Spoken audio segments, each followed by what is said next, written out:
Well, hello and welcome to this week's set of Bible readings, which I have the joy and the privilege of leading us through. This week we will be looking at Luke chapter 12, so the whole of chapter 12 from start to finish, from Monday through to Friday. So that's quite a nice finite section that we get to look through together. And when I read the whole chapter, I just had this sense that the theme that is woven through the teaching and the parables that Jesus shares with us here is this tension between what does life look like from an earthly perspective and what is the heavenly perspective, and where do we find ourselves in that.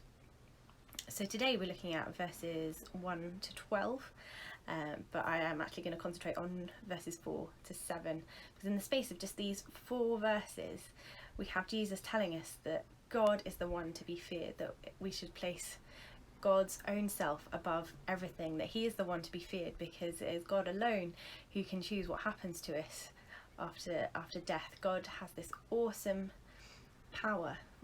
He is sovereign, he is above everything, and yet at the same time he is a God who pays attention to the sparrows.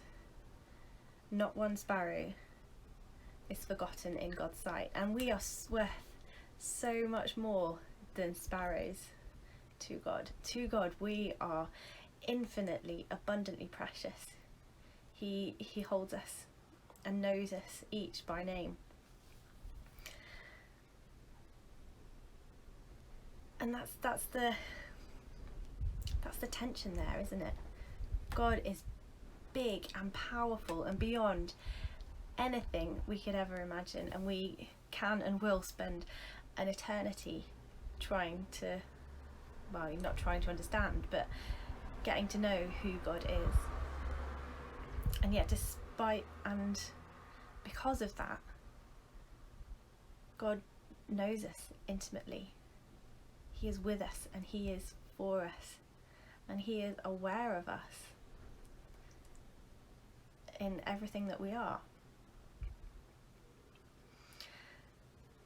So what can we do with this today? Oh wait, actually, before we even go there, this tension, the awe of God, and yet being known intimately, it comes into one person in the being of Jesus. Jesus is the one who is there telling this story, who's giving this teaching. He's the point around which it all swings. We have the majesty of God who knows us intimately, and that is made possible because of Jesus, God's own self who walked upon the earth. So yes, what can we do with this today? My invitation to you is to sit with this passage and to meditate on it, read it over, and ask Holy Spirit to highlight something for you today. Where is the gold in this today? Where is our daily bread today?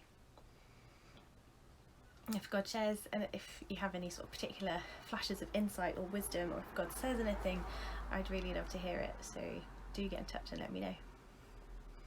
Right, I'll see you tomorrow.